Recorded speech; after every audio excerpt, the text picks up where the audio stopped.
بے شک حسین کے لیے رونا بھی سنت. ہر شے کو بدعت نہ بناؤ.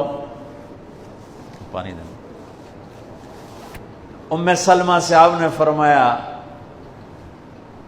ام سلمہ آج ایک فرشتہ ملنے آ رہا ہے بہت خاص، کسی کو کسی کو اندر نہیں آنے دینا.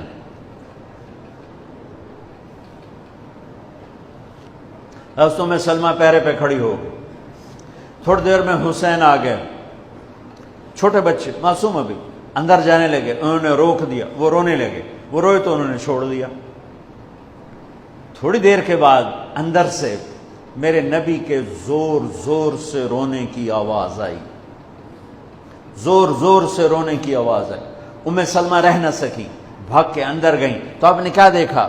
آپ نے حسین کو یوں سینے سے چمٹایا ہوا تھا اور ایسے ہل ہل کے رو رہے تھے، ایسے بلک بلک سسک سسک کے رو رہے تھے. اور آپ کے آنسو آپ کے رخسار اور داڑھی پر اتر کر رہے تھے، اور آپ نے یوں بھینچا ہوا، ایسے دبایا ہوا تھا. تو حضرت ام سلمہ نے کہا، میرے ماں باپ قربان یا رسول اللہ، کیا ہوا؟ آپ ایسے تڑپ کے کیوں رو رہے ہیں؟ تو آپ نے روتی آواز میں کہا، بہتے آنسوؤں کے ساتھ، کپ کپاتے بدن کے ساتھ، کہ ام سلمہ، یہ فرشتہ جو مجھے ملنے آیا تھا، یہ میرے بچے کو دیکھ کر کہہ رہا ہے کہ آپ کی امت اس بچے کو قتل کر دے گی، اور جہاں اس کا خون گرے گا وہ مٹی مجھے دکھائی ہے. اس نے کہا، میں اس لیے اس پہ رو رہا ہوں. ابھی تو وہ شہید نہیں ہوئے اور رویا جا رہا ہے، تو ہم تو ان کی شہادت پہ روتے ہیں بھائی.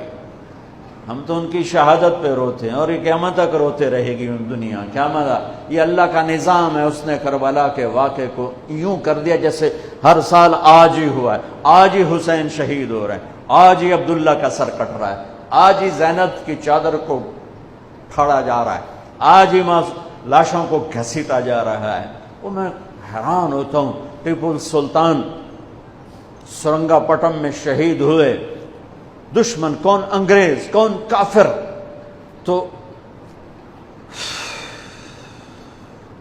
تو برطانوی لشکر نے ان کو توپوں کی سلامی دے کر دفن کیا، اور عزت و احترام کے ساتھ دفن کیا. اور میرے نبی کے نواسے کی لاش کو ان کم بختوں نے کفن بھی نہ پہنانے دیا، جنازہ بھی نہ پڑھنے دیا، دفن بھی نہیں کرنے دیا. اگلے دن بنو اسد کے بارے میں پتہ چلا عمر بن سعد کو،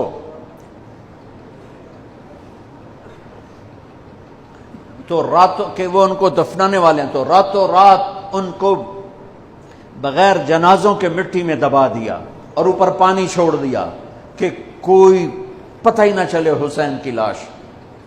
بنو اسد کا بوڑھا آیا اگلے، جب پانی خشک ہو گیا وہ آیا اور اس نے مٹی اٹھا اٹھا کے سونگنا شروع کی. سبحان اللہ، سونگ رہا ہے، سونگ رہا ہے، سونگ رہا ہے. ایک جگہ کی مٹی اٹھا کے سونگا تو اس میں جنت کی خوشبو تھی.